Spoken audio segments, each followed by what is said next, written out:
also involved. Europe's pharmaceutical firms are preparing a hedge against U.S. import duties, and Europe's pharmaceutical firms, they are rushing to prepare for the potential fallout of that import duties, with some forming tariff task forces.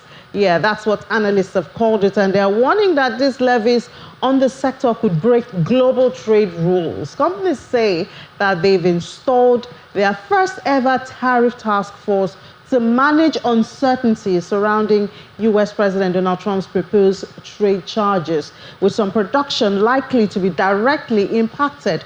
President Trump, of course, has signaled that the European Union may be next to face sweeping 25% tariffs on its exports to the U.S., mirroring similar threats toward Canada and Mexico. And of course, we'll be discussing this on our with our Berlin colleagues on Business Incorporated. So you can watch at 1 p.m. and get more on that. And still connected to the Trump tariff is what's going on in the metal space. Gold price is largely unchanged in Asian trading today, supported by safe haven demand as U.S. President Donald Trump's tariffs on Mexico and Canada come into effect. Spot gold was steady, 2,892.98 per ounce. Now let's find out what all of this means to the commodities space, and we're having that conversation with Chief Narrative Officer, Close Advisory, Ted George. Ted, good morning and welcome to the program.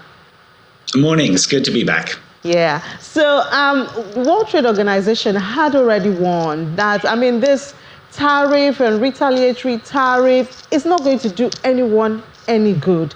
Yet we see the spirit of protectionism taking charge, especially coming from the United States. And I wonder what the world will feel in the area of commodities pricing, commodities demand, and even raw materials. The other day it was microchip that was in focus. I wonder what this year would look like by December if this trend continues. Well, it's not a very good trend at all for commodities, and it's a great shame because, as you're probably aware on your program, you've been talking for the last 2 years about record commodity prices. We saw oil, gas, metals shooting up. We saw cocoa over $10,000 a ton, and really in the last few months they've been coming down, the commodity prices, particularly things like food. If you look at wheat and corn, they're the lowest they've been since around the start of 2020, which is when the whole latest cycle of super prices started. And so there was some hope that the world had got on top of inflation, and tariffs are just the worst thing on every level, because not only do tariffs obviously drive up prices, but they usually lead to a drop in consumer sentiment. We've already seen some examples of this in America. There's a real dropping of sentiment, but also a drop in investment because there's uncertainty. All of this feeds into actually driving up prices further. So I think there's a real concern that actually where we have had some real gains in recent months with commodity prices falling, we could see them rising again because of this disruption and uncertainty. And the truth is that, if one person puts up a tariff and another nation puts up one in return, in the end, both sides lose. We learned this the hard way in the 30s, but it seems we're back where we were then. In all of this, I spoke to someone in Black American the other day, and he was really passionate about what Africa should be doing. And you did mention cocoa. Most of these materials, some of these, agricultural material, commodities especially, we have them in Africa. What should Africa be doing at this point with the tariff war waging all around? Well, in the case of Africa, the tariffs are not too significant in terms of what the United States is proposing, because the US is actually a relatively small player when it comes to Africa. The US is big stuff in the Americas, it's very important in Asia and obviously in Western Europe in terms of its importance for security. But in Africa, it's around the fourth or the fifth largest trading partner, and it's probably only around the third or the fourth largest investment partner. The EU, China, India, the UAE, they're far more important to Africa Africa. And so my own view is I think the US administration needs to tread carefully when it's in Africa. It doesn't have the same clout there that it does in the rest of the world.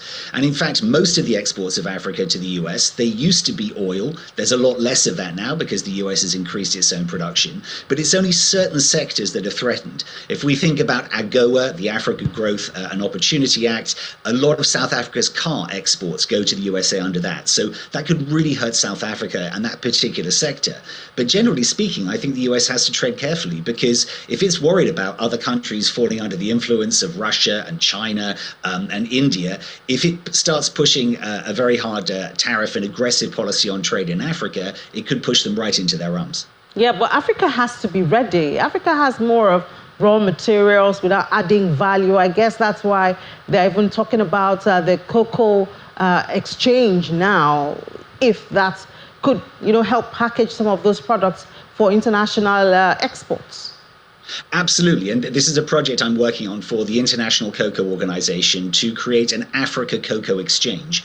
And the idea is to trade cocoa in Africa, not as it currently is in London and New York, which is very far from the farm gate.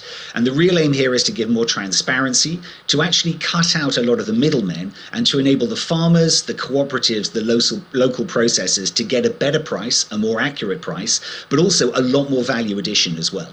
So I really think this question about value addition is so critical to Africa. Africa also has the youngest population in the world, which is growing. There is an opportunity here when we look at the outsourcing of jobs as well.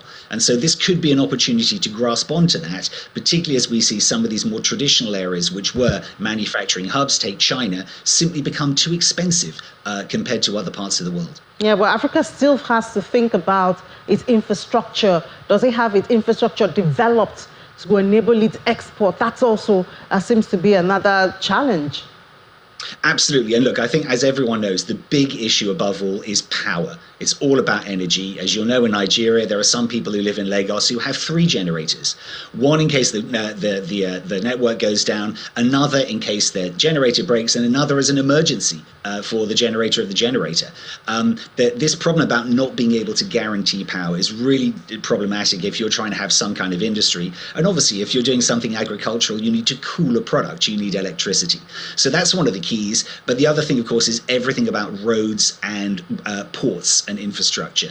Too many of the roads are insufficient. There's way too much clogging of the ports and the basic networks for trade. So I think that's really where the focus has to be. And there's a huge amount of investment needed. I think they're talking about something like $130 billion a year. So a lot of that is going to have to come from other parts of the world. We need, in Africa, to get more investors into these critical sectors. Yeah, we certainly do need that. George, thank you so much for joining us this morning. Good to have you back. Hope you stay with us, the Chief Narrative Officer of Players Advisory. My pleasure. All right, Ladi, so it's a war out there, but Africa does have some opportunities. But the question is Africa ready for it?